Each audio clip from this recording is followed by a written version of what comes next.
함께 나눌 말씀은 스가랴 3장 1절에서부터 10절까지의 말씀입니다. 스가랴 3장 1절에서부터 10절까지의 말씀, 우리 한 절씩 교독하고 마지막 절은 함께 읽도록 하겠습니다. 1절 제가 먼저 읽겠습니다. 대제사장 여호수아는 여호와의 천사 앞에 섰고 사탄은 그의 오른쪽에 서서 그를 대적하는 것을 여호와께서 내게 보이시리라. 여호와께서 사탄에게 이르시되 사탄아, 여호와께서 너를 책망하노라. 예루살렘을 택한 여호와께서 너를 책망하노라. 이는 불에서 꺼낸 그슬린 나무가 아니냐 하실 때에 여호수아가 더러운 옷을 입고 천사 앞에 서 있는지라. 여호와께서 자기 앞에 선 자들에게 명령하사 그 더러운 옷을 벗기라 하시고 또 여호수아에게 이르시되 내가 내 죄악을 제하여 버렸으니 내게 아름다운 옷을 입히리라 하시기로 내가 말하되 정결한 관을 그의 머리에 씌우소서 하매 곧 정결한 관을 그 머리에 씌우며 옷을 입히고 여호와의 천사는 곁에 섰더라. 여호와의 천사가 여호수아에게 증언하여 이르되 만군의 여호와의 말씀에 내가 만일 내 도를 행하면 내 규례를 지키면 내가 내 집을 다스릴 것이요 내 뜰을 지킬 것이며 내가 또 너로 여기 서 있는 자들 가운데서 왕래하게 하리라. 대제사장 여호수아가 너와 너의 앞에 앉은 내 동료들을 내 말을 들을 것이니라. 이들은 예표의 사람들이라. 내가 내 종 싹을 나게 하리라. 만군의 여호와가 말하노라. 내가 너 여호수아 앞에 세운 돌을 보라. 한 돌에 7 눈이 있느니라. 내가 거기에 새길 것을 새기며 이 땅의 죄악을 하루에 제거하리라. 함께 읽겠습니다. 만군의 여호와가 말하노라. 그날에 너희가 각각 포도나무와 무화과 나무 아래 서로 초대하리라 하셨느니라. 아멘. 오늘도 말씀과 기도 자리에 나오신 성도님들을 사랑하고 축복합니다. 오늘도 본문의 말씀을 통해서 주님의 귀한 음성 듣는 시간 되기를 소망합니다. 네 번째 환상의 사건입니다. 네 번째 환상의 사건은 당시 이제 대제사장이었던 여호수아가 마치 하나님 앞에 심판대 섰는 어떤 그런 법정에 서 있는 듯한 그런 모습을 담고 있습니다. 여호수아는 당시 포로기한 속에 세워졌던 대제사장입니다. 그의 아버지 여호사락은 바벨론의 포로로 잡혀갔고 그의 할아버지였던 스라야는 예루살렘이 함락될 때 죽음을 맞이했던 선지자 집안이었습니다. 그리고 여호수아는 이제 바벨론에서 태어나서 이제 이스라엘 백성들이 귀환할 때 그 대제사장으로 수하역을 감당하고 또 그 역할을 감당하고 있던 자였습니다. 그런데 오늘 그가 하나님 앞에 섰습니다.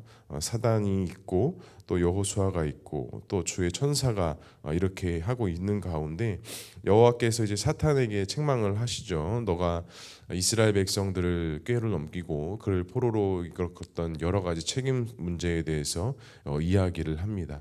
그러면서 2절 하반절에 보면 여호와께서 너를 책망하노라. 이는 불에서 꺼낸 그슬린 나무가 아니냐 하실 때에 라고 이야기하면서 이스라엘 백성들을 그슬린 나무로 표현하면서 지금 이스라엘 백성들이 포로 가운데 있었을 때에 불에 끄슬리고 여러 가지 문제점들과 상황들에 있었던 상황들을 묘사합니다. 근데 그런 가운데 여호수아의 상태를 이야기합니다. 3절에 이렇게 말씀합니다. 여호수아가 더러운 옷을 입고 천사 앞에 서 있는지라. 자, 당시 대제사장은 하나님 앞에 드려지는 제사와 모든 일들을 관장하는 자로서 어떻게 보면 우리가 표면적으로 볼 수 있는 정결함과 하나님 앞에 순결함을 지켜야 하는 것이 아마 대제사장이었을 것입니다. 그런데 그 여호수아가 입고 있는 옷이 어떻습니까? 매우 더러웠다라고 이렇게 표현을 하고 있습니다. 그러니까 그만큼 하나님 앞에서의 어떤 역할들과 수행들을 감당하는 이 대제사장이었던 여호수아가 아직까지는 그 모든 기능과 회복에 있어서 부족한 부분들이 있었습니다. 하지만 오늘 스가랴가 보았던 이 네 번째 환상을 통해서 하나님께서 이스라엘 백성들을 회복하시는 가운데 어떻게 보면 중추적인 역할을 할 수 있는 그 대제사장의 기능과 역할들을 함께 회복시켜 주시고 세워 주시겠다라는 것을 이 여호수아가 입은 더러운 옷을 비유하면서 말씀하십니다. 그런데 이렇게 더러운 옷을 입고 있던 여호수아에게 하나님께서 어떠한 일들을 행하십니까? 4절에 이렇게 말씀합니다. 여호와께서 자기 앞에 선 자들에게 명령하사 그 더러운 옷을 벗기라 하시고 또 여호수아에게 이르시되 내가 내 죄악을 제하여 버렸으니 내게 아름다운 옷을 입히리라 하시기로.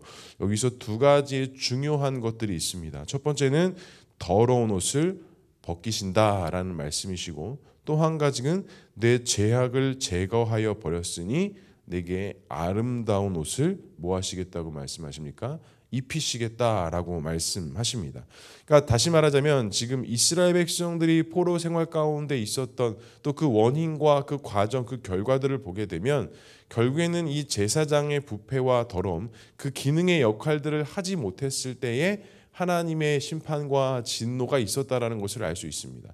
그러면서 이스라엘 백성들의 회복과 예루살렘 성전을 회복하시는 가운데 보여지는 그 성전의 회복과 함께 그 성전 안에서의 역할과 기능을 해야 할 대제사장의 그 회복도 하나님께서 함께 이루시는데, 그 회복이 무엇이냐? 그 제사장이 가지고 있었던 더러움과 추악함과 모든 죄악들을 다 벗기시고 씻기시고, 또 그것이 제하여 버렸으니 이제는 아름다운 옷으로 너에게 입히시겠다라고 말씀하십니다. 아름다운 옷만 입히시냐? 아름다운 옷을 입혔으니 그 다음에 5절에는 정결한 관을 씌우고, 또한 그 정결한 관을 그 머리에 씌우고 옷을 입히시고 천사는 여호와의 그 곁에 섰더라라고 이야기합니다. 자, 다시 말하자면 이제는 그 대제사장이 가져야 할 그 정결함, 순결함, 또 그 기능과 사역들을 온전히 뭐 하시겠다라는 거예요?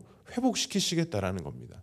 그러니까 하나님께서 이스라엘 백성들을 선민으로 삼아주시고 그들을 회복시키시고 포로에서 귀환하게 하시고 성전과 성벽을 세워가시면서 많은 회복들과 일들을 진행하시는데, 그 가운데 가장 앞서서 중요한 것들은 그 성전 안에서 행하여지는 대제사장이 그 하나님 앞에 온전히 세워질 수 있도록 결국엔 하나님께서는 그 대제사장을 회복시키시고 거룩하고 아름다운 옷을 입히셔서 하나님의 임재, 하나님의 섭리, 하나님의 다스림과 통치하심을 다시 한번 이스라엘 백성들에게 허락하시겠다라는 말씀을 오늘 그 포로 귀환 속에 있었던 이스라엘 백성들에게 말씀하고 계시는 것입니다. 사랑하는 성도 여러분, 우리도 그렇습니다. 우리가 회복의 길을 걸어갈 때 단순히 어떤 문제가 해결되어지고 문제가 종식되어지는 곳으로 끝나야 되는 것이 아니라 원래의 기능과 원래의 모습을 회복하는 것이 사실은 진정한 회복이다라고 할 수 있습니다. 우리가 어떠한 문제 때문에 넘어지고 쓰러져 있던 것들이 우리가 다시 회복되어져야 한다고 한다면, 먼저 우리가 하나님 앞에 하나님의 거룩한 백성인 것, 하나님의 자녀된 것, 또한 우리가 하나님의 사명자인 그 온전한 우리의 모든 것들이 회복되어지는 것이 진짜 회복과 하나님께서 이루시는 것들이지, 우리 앞에 겹겹이 쌓였던 어떤 문제가 해결되어지는 것이 진짜 회복과 진짜 문제의 끝이 아니다라는 것이죠. 그렇다면 사랑하는 성도 여러분, 나에게 있어서의 회복되어야 될 것은 무엇이 있습니까? 혹시라도 나는 더러운 옷을 입은 채 그냥 그것이 회복되어졌다 혹시 여기고 있지는 아니하신지요?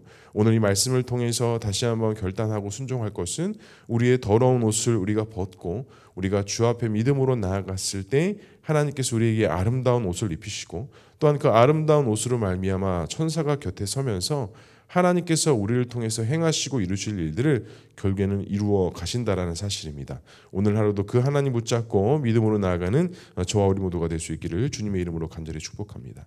그렇다면 이렇게 회복되어진 대제사장이 가장 먼저 지켜야 하고 행해야 된 직무는 무엇일까요? 7절에 이렇게 말씀합니다. 만군의 여호와의 말씀에 내가 만일 내 도를 행하면, 내 규례를 지키면 내 집을 다스릴 것이요 내 뜰을 지킬 것이며 내가 또 너로 여기 서 있는 자들 가운데 왕래하게 하리라.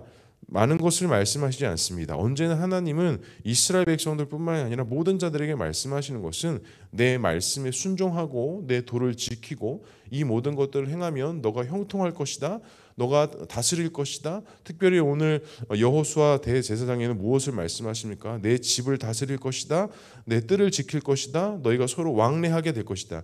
결국에 이 집을 다스리고 뜰을 지키고 왕래하게 할 것이다라는 것은 대제사장의 어떤 사역의 범위가 온전하게 진행될 것을 이야기하고 계시는 것입니다. 결국에는 이스라엘 백성들이 포로로 붙잡혀갈 수밖에 없었던 이유는 하나님 앞에 지켜져야 될 것들이 지켜지지 못하고 그 하나님이 있어야 될 자리에 우상이 들어오면서 그 성전의 기능과 대제사장의 기능과 역할들이 깨어짐을 통해서 어찌 보면 하나님의 심판과 진노의 시작이 있었는데, 오늘 하나님께서는 그 대제사장에게 다시 한번 무엇을 말씀하시느냐? 너의 집을 다스리게 될 것이고 뜰을 지킬 것이고 너희가 서로 왕래하게 할 것이다라는 것은 결국에 하나님의 뜻 앞에 순종하면 너희들이 이루어져야 되는 그 순기능들이 온전하게 역동적으로 이루어질 것이다 라고 말씀하고 계시는 것입니다. 우리의 교회도 우리의 가정도 우리 자신도 마찬가지입니다. 우리가 하나님 안에서 믿음의 기능들 또 믿음의 구원의 역사들이 온전하게 이루어지는 것은 다른 것이 필요한 것이 아니라 우리가 하나님의 뜻을 분별하고 그 하나님의 뜻을 내 삶 속에서 지키고 또 그렇게 살고자 믿음으로 애씀과 믿음의 노력으로 우리가 나아가고자 할 때 하나님께서는 그 믿음을 보시고 하나님의 역사와 일들을 통해 우리 안에서 이루어져야 될 일들을 지키시고 이루시고 하나님의 영광을 드러내신다라는 사실입니다. 8절에도 보면 예표의 사람들이다라고 이렇게 이야기합니다. 그러니까 포로기 이후에 그들의 존재 자체가 자기의 백성들에게 복을 주시겠다라는 하나님의 어떤 그런 표지가 담겨져 있는 게 예표의 사람들입니다.